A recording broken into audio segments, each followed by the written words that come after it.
Boa tarde. Bandidos anunciaram assalto a ocupantes de um ônibus de viagem em plena Avenida Nossa Senhora do Carmo, na chegada à capital na noite dessa quarta. Um passageiro foi baleado. Cerca de 30 pessoas estavam no ônibus. Valdinei era um dos passageiros. Ainda assustado, ele disse que os criminosos agiram com muita violência. Agrediu, deu coronhada na cabeça do rapaz, roubou o notebook dele, o livro, celular. Todos os bandidos estariam armados. De acordo com o motorista, o homem que parecia ser o chefe do grupo ficou bem perto dele e fez várias ameaças. Falou que não era para fazer nada, não era para mexer, mandou tirar até as mãos do volante. Segundo a polícia, 2 criminosos embarcaram no meio da viagem na cidade de São Brás do Suaçuí, quando o veículo já havia chegado em Belo Horizonte e descia a Avenida Nossa Senhora do Carmo, na altura do Morro do Papagaio. A dupla anunciou o assalto e obrigou o motorista a parar. Nesse momento, um terceiro bandido entrou no ônibus. O passageiro, que estava sentado nesta poltrona, foi atingido por um tiro durante o crime. O homem baleado nas nádegas foi levado para o Hospital João 23. Rui Geraldo de Oliveira Reis, de 52 anos, passa bem. Na hora que eu vi o disparo, ele não levou o dinheiro e saiu andando, espalhou meus documentos tudo no chão e dinheiro também. E aí eu não sei de mais nada, assim, que parece que eles invadiram do ônibus. Esta mulher, que não quis se identificar, contou que a vítima não reagiu e que, mesmo assim, o criminoso fez o disparo. Ele ficou nervoso e aí ele ficou contando dinheiro na carteira para poder entregar. E aí o rapaz voltou, já nervoso, já tinha pegado de todo mundo. E aí ele ficou nervoso e falou com o cara que não estava brincando nem nada, que era para ele entregar tudo. E aí o cara falou que era trabalhador e tudo, aí ele disparou, né? A polícia acredita que os assaltantes do ônibus, que saiu de São João del Rei com destino à capital, sejam moradores do aglomerado perto de onde o crime aconteceu. A gente vai fazer um patrulhamento em toda a região, rastreado, todo o aglomerado ali vai ser rastreado. Até agora não há notícias dos assaltantes. No bairro Nova Vista, região leste da capital, 4 homens e 2 adolescentes assaltaram um coletivo da linha 9205 por volta de 11 da noite. O motorista contou à PM que o grupo armado invadiu o ônibus e roubou os passageiros. Na fuga, um dos suspeitos jogou uma pedra no para-brisa do veículo. 2 bandidos conseguiram fugir. Em Ouro Branco, a 100 quilômetros da capital, um outro ônibus foi incendiado de madrugada. O ônibus foi consumido pelo fogo. As chamas ainda se alastraram pelo asfalto. Os bombeiros tiveram muito trabalho para proteger outros veículos que estavam por perto e também casas da região. Mesmo assim, uma delas foi parcialmente danificada. A rede elétrica foi atingida. O incêndio foi de madrugada no bairro Luzia Augusta da Silva. O motorista do coletivo contou à polícia que foi surpreendido por alguns homens que chegaram sem falar nada e simplesmente botaram fogo no ônibus. Ninguém se feriu. A PM ainda não tem informações sobre os criminosos. Uma van que transportava pacientes do interior do estado capotou depois de desviar de um caminhão na BR-116 na região de Governador Valadares, leste do estado. A pista estava molhada. O Vanderlei é quem dirigia a van. Segundo ele, foi essa poça d'água aí, bem no acostamento da BR-116, que provocou o acidente. Próximo aqui, o caminhão estava um ultrapassando o outro, ele voltando para a pista dele, eu tive que sair fora, entrei numa poça d'água e perdi o controle. O veículo saiu da pista e caiu numa ribanceira. O Vanderlei contou que na van estavam ele mais 8 pessoas, todos de Novo Cruzeiro. 7 são pacientes recém-operados e um viajava como acompanhante. Eles iam para hospitais de Valadares e Ipatinga para fazer uma consulta de revisão. Ninguém ficou gravemente ferido e todos foram socorridos por ambulâncias e pelos bombeiros. O Vanderlei ficou ferido no braço. O motorista saiu de Novo Cruzeiro por volta das 3 da manhã. Estava tranquilo, descansado. O acidente aconteceu com o dia amanhecendo. Vanderlei contou que presta um serviço de transporte de pacientes para a prefeitura sempre que a van da Secretaria de Saúde está com algum problema. Esta era a segunda viagem da semana. Redobrar muita atenção e ter muito cuidado, né? E teve acidente hoje cedo também em Belo Horizonte. O trânsito ficou lento por cerca de 1 hora na BR-356. Por volta de 7 da manhã, perto do viaduto do BH Shopping, sentido BH Nova Lima. Algumas pessoas ficaram levemente feridas na batida entre um carro e uma moto. Elas foram atendidas pelo SAMU e levadas para o Hospital João 23. Integrantes da Comissão de Direitos Humanos da OAB saíram nessa manhã de Belo Horizonte para ouvir depoimentos de denunciantes das supostas irregularidades em processos de adoção em Barbacena. E a Comissão da Assembleia Legislativa aprovou um requerimento para realizar uma audiência pública, também em Barbacena, para apurar o caso divulgado com exclusividade pelo Jornal da Alterosa, em que o juiz está sendo investigado. A decisão veio depois de uma reunião da Comissão de Direitos Humanos da Assembleia Legislativa. A intenção é debater as denúncias contra o juiz Joaquim Martins Gamonal, do Juizado de Infância e da Juventude de Barbacena. O melhor seria a gente fazer uma audiência pública na cidade para ouvirmos as mães que tiveram seus filhos subtraídos, familiares dessas mães, ouvirmos também o Conselho Tutelar, o Ministério Público e o próprio juiz, se ele quiser falar. Ele também será convidado para a reunião. E, ao mesmo tempo, a sociedade civil, porque Barbacena está chocada. De acordo com a Comissão de Direitos Humanos da Assembleia Legislativa, uma outra comissão formada por membros da OAB está na cidade de Barbacena para garantir a segurança dos envolvidos no caso. Nós estamos oferecendo o Serviço Nacional de Proteção à Testemunha para todos que quiserem ser protegidos, para não serem coagidos, não serem prejudicados, não serem pressionados pelo juiz para mudarem seus depoimentos. Se a Corregedoria e o CNJ quiserem trabalhar, os depoimentos dados à TV Alterosa e ao Jornal Estado de Minas já são mais do que suficientes para incriminar o juiz. É bom que se diga isso. Joaquim Gamonal já teve uma adoção que conduziu revertida pelo Tribunal de Justiça do Estado por ilegalidade no processo. Em 2010, um bebê foi retirado da mãe adolescente de dentro da maternidade logo após o parto e entregue para adoção.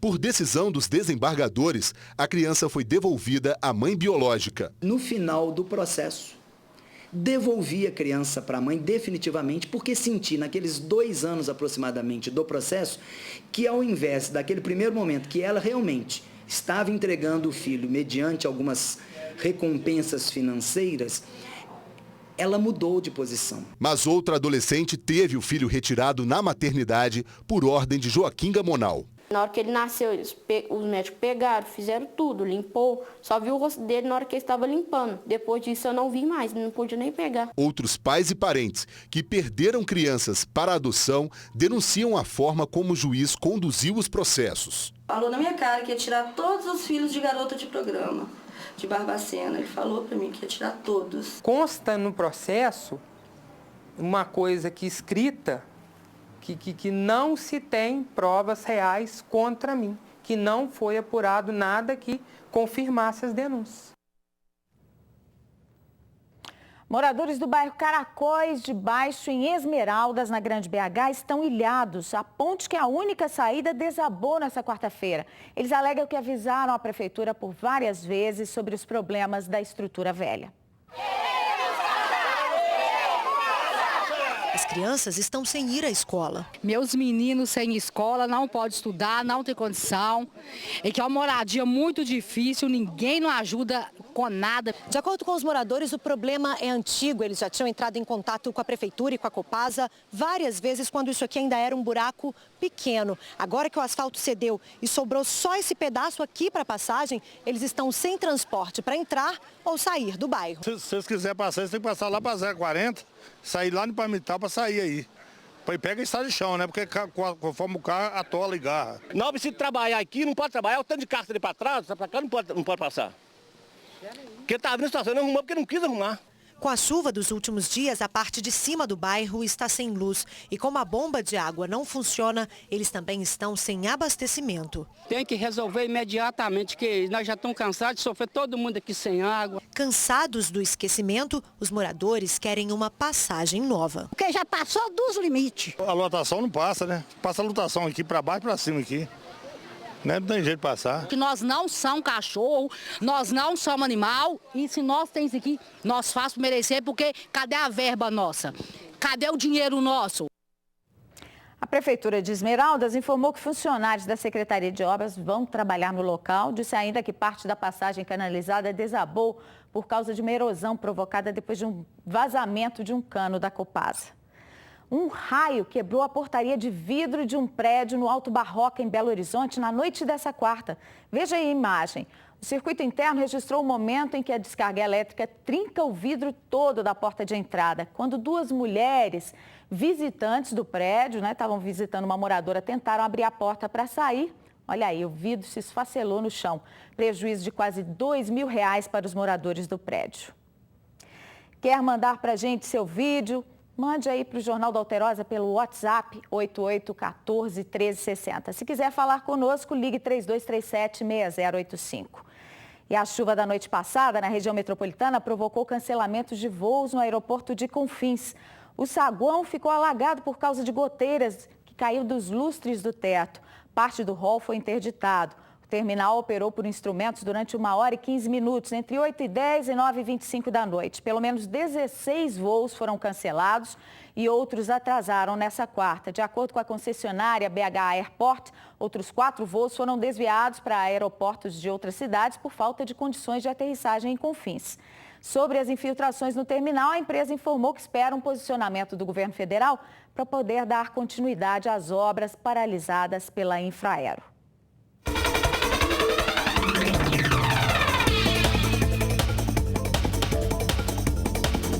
Quinta-feira de céu encoberto, com pancadas de chuva acompanhadas de raios no norte, noroeste e nos vales dos rios Doce, Mucuri e Jequitinhonha. Nas outras áreas de Minas, o tempo fica parcialmente nublado, com chuva isolada agora à tarde. Máxima de 27 graus em Belo Horizonte. Em Mariana, 26. A temperatura chega aos 32 graus em Três Marias. 26 em Ouro Preto. E em Araxá, aos 30 graus. O tempo amanheceu nublado hoje em Belo Horizonte. Agora você vê a imagem ao vivo. Céu bastante carregado, na visão do alto da Serra do Curral. A temperatura neste momento é de 25 graus e a umidade relativa do ar está em 69%.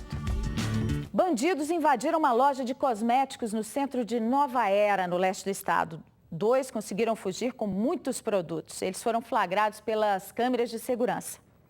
O bandido arrombou a porta da loja de madrugada. Ele encheu um saco plástico com os produtos, furtou muitos perfumes, desodorantes e cremes. E o criminoso queria mais. O homem vasculhou todos os armários, enquanto o comparsa ficou do lado de fora, monitorando tudo. Eles fugiram com a mercadoria avaliada em R$5.000. Até agora, ninguém foi preso.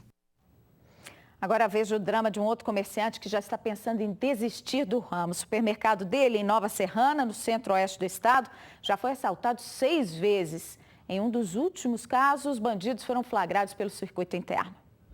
2 homens chegam numa moto. Um deles fica do lado de fora, enquanto o outro, que está armado, entra no supermercado e anuncia o assalto. Essa funcionária, que por medo não quis mostrar o rosto, conta como foi. Chegaram. Foi direto no terceiro caixa, depois eles passaram no segundo e vieram no primeiro e voltou no terceiro para procurar mais dinheiro, só que não tinha. O supermercado tem câmeras de circuito interno e um segurança. E ainda assim, os funcionários se sentem desprotegidos. A gente achou que até que as meninas nem voltavam mais, porque elas ficou muito abalado por causa da violência que foi. A polícia militar ainda procura os assaltantes. O uso do capacete dificultou a identificação positiva desse infrator. Trabalhos estão sendo realizados, comunhão de dados entre a Polícia Civil e a Polícia Militar no que tange a tentar, pelo menos, individualizar o cidadão pela compleição física dele, está sendo feito. Todavia, até o presente momento, ele não foi identificado ainda. Motociclistas que querem levar vantagem no trânsito estão colocando em risco motoristas e pedestres na porta do Hospital Risoleta Neves, na região de Venda Nova, em BH. Para cortar caminho, eles passam por um trecho que está interditado e ainda atravessam a avenida em local proibido. Veja os flagrantes. Como se fosse normal, eles invadem a contramão da Avenida Pedro I no sentido Venda Nova e seguem em direção ao centro. O desrespeito para cortar caminho acontece quase em frente ao Hospital Risoleta Neves. A placa com indicação para pegar a esquerda é totalmente ignorada por alguns motoqueiros, assim como as muretas de proteção. Este aí viu que estava sendo filmado, nem ligou para a câmera. Perguntado se iria cometer a infração, acenou que sim com a cabeça e ainda ficou parado, aguardando o movimento diminuir para seguir caminho. Na sequência, outro atravessou a pista correndo, fez zigue-zague em meio aos carros. Estes dois homens também viram a equipe de reportagem antes de colocar a vida deles e a dos outros em risco. Mas o piloto preferiu não obedecer às regras e foi adiante. Tá vendo os motoqueiros dão uns quebra de asa aí, igual passou aí agora, tá vendo? Agora, né? É, direto é isso aí. Sempre o que eu vejo. Comum você ver entrando na pista para ir pro centro. Essas imagens enviadas para o WhatsApp da TV Alterosa mostram 3 motociclistas cometendo a infração ao mesmo tempo. Os motoristas, principalmente os de ônibus, já estão cansados da imprudência. Sempre a gente vê eles passando, entrando na frente de ônibus, a gente passa o maior sufoco com eles mesmo, realmente. Um dos motociclistas disse por que decidiu levar vantagem encurtando o caminho. Para passar aqui no Brasil, até eu sei infringir a lei aqui. Precisa dizer que está precisando de fiscalização ali? Vamos ver como é que está o trânsito de Belo Horizonte ao vivo com a ajuda das câmeras da BH Trans. Você vê a imagem do Complexo da Lagoinha, atrás do terminal rodoviário do centro de Belo Horizonte. O trânsito é intenso, mas não há nenhuma retenção. Contorno com Raja Gabalha. No cruzamento, o trânsito está tranquilo, não há nenhuma retenção também. Nossa Senhora do Carmo com contorno na Savassi, trânsito intenso em todas as pistas. Hoje está até tranquila a saída da trincheira, onde a gente sempre vê um pouquinho de engarrafamento. Hoje o trânsito está liberado. Alunos da Escola de Arquitetura da UFMG, no bairro Funcionários, em BH, querem mais segurança. A região tem sido alvo fácil para os bandidos. O local está escuro. Quem passa por lá reclama da falta de policiamento. Rua Paraíba, esquina com Gonçalves Dias. É onde fica a faculdade. Um local que parece tranquilo, mas que, segundo muitos alunos, vem sendo alvo de bandidos. À noite não tem muito, não vi policial por aqui. Embora sozinha, a gente sempre espera alguém para ir. Segundo testemunhas, há poucos dias, um grupo de alunos que estava concentrado nesta praça, ao lado da faculdade, foi vítima de um assalto. Criminosos armados renderam os estudantes e roubaram 8 celulares. Eu vi quando os alunos foram saindo tudo devagar, um atrás do outro, e foi em direção a mim, chorando. O que aconteceu? Foi um assalto. Clarissa estuda na Escola de Arquitetura da UFMG há 5 anos. Sempre que pode, ela espera a companhia de amigos ou pede carona aos pais para voltar para casa. Falta uma segurança, né? Porque já aconteceram várias vezes, inclusive semana passada, que foram vários estudantes. Então, é um fato que acontece com muita frequência. Quem passa por aqui todos os dias ou mora na região também reclama da criminalidade. Muitos acreditam que o problema está na falta de luz. A lâmpada deste poste está queimada. Em outros pontos, a iluminação pública fica coberta pelos galhos de árvores. Durante o tempo em que nossa equipe esteve no local, registramos algumas viaturas da PM fazendo ronda. Mas os alunos afirmam que isso não acontece com frequência. Tem polícia aqui por perto, só que eu acho que as rondas não têm sido suficientes. As ruas são bem escuras, né? Aí a gente já fica mais inseguro, assim, onde andar, evita, os lugares são mais ermos, né? Segundo o comando da 4ª Companhia do 1º Batalhão, que é responsável pela região ali da universidade, o policiamento na área foi reforçado com motos e viaturas. A assessoria de imprensa da UFMG informou que as câmeras de segurança na entrada da universidade gravam as ações no entorno e que as imagens estão à disposição das autoridades. Já a Prefeitura de Belo Horizonte diz que vai avaliar se é necessário trocar as lâmpadas dos postes no trecho citado na reportagem. Bom, se assistiram agora, já chegaram à certeza de que é preciso sim melhorar a iluminação ali. A família de um menino de Bom Despacho na região centro-oeste de Minas, que tem uma doença rara de pele, precisou acionar a justiça para forçar o Estado a fornecer uma pomada e os materiais que ele precisa para o tratamento. Tudo é muito caro. Mesmo assim, segundo os pais do garotinho, o governo se negou a ajudar. Este é Theo Lorenzo de Oliveira. Quando nasceu, ele tinha feridas expostas na pele e foi diagnosticado com epidermólise bolhosa simples, uma doença genética que leva à formação de bolhas. Qualquer atrito na pele pode virar ferida e ele ainda tem o caso agravado pela dermatite atópica. A mãe conta que durante os 3 primeiros meses de vida do menino, não podia sair de casa com ele. Saía só para ir no retorno lá em Belo Horizonte com a médica. O gasto mensal no tratamento do menino fica em torno de R$ 3.000, R$ 1.900 só para o material usado nos curativos e o restante com medicamentos. A mãe procurou o Ministério Público e em setembro de 2014 entrou com uma ação judicial pedindo que o Estado fornecesse o material. Entrei pedindo as coisas que ele usava, que é o soro, que eu tenho que lavar as feridas dele, gás que ele usa, o curativo. O Estado se recusou a fornecer o material, mas a ação ainda está em andamento. Para dar continuidade ao tratamento do Theo, Maiara conta com a ajuda das pessoas que conheceu nas redes sociais. Tem várias mães que têm um processo na justiça e já ganhou. Então, elas às vezes têm a mais, às vezes as crianças não usam tanto e elas vão e dividem com as que ainda não conseguiu. Maiara diz que não consegue mais ver o filho sofrendo e pede agilidade no processo. Eu espero assim que desenrola, porque é muito triste, sabe? Ver o filho da gente passando por essas coisas. Ela tem toda a razão, é uma doença que causa muito sofrimento, muita dor para quem é portador dela. A Secretaria de Estado de Saúde informou que a compra dos materiais já está sendo providenciada, que seja bem rápido. O dono de uma fazenda em Campo Belo, no sul do estado, levou um susto, gente. Ele encontrou um dos bezerros desossados no pasto. O animal teria sido atacado por um ladrão. Seu Juarez teve uma surpresa. Ao chegar na roça para trabalhar, percebeu que um bezerro havia sido abatido e desossado no curral. É muito triste, né? Porque pensa bem, a gente vive pelejando, né? Eu venho de bicicleta, não tenho carro, não vende carro. Chega de hora e achar desse jeito aí, né? O pior é o bezerro, né? Chega com muita covardia. Seu Juarez disse ainda que já havia perdido outro animal que também foi abatido por criminosos na propriedade. Um grande prejuízo para o pequeno produtor que trabalha duro na roça. E né, ligou para a polícia falou assim, ladrão tá pego aí, né, vai lá buscar. Fazendo hora com a cara nossa, né? E não veio. Na zona rural não está tendo apoio de polícia. E não foi só o seu Juarez que já teve prejuízos aqui na comunidade da Bastinha, não. Segundo ele, cerca de 10 produtores já tiveram animais abatidos aqui na região. Para não ter mais prejuízos, ele já decidiu. Vai deixar a atividade. Eu vou vender esse, tá aí, vou alugar o pasto, né? Minha família também já foi vítima de gado vivo. E não é só minha família, não. A região aqui, bastante gente já foi vítima de roubo de gado também. Triste demais, né? Peleja, de hora. Não é fácil. É. Impressionante como a insegurança tomou conta das zonas rurais no sul do estado. É preciso que isso mude.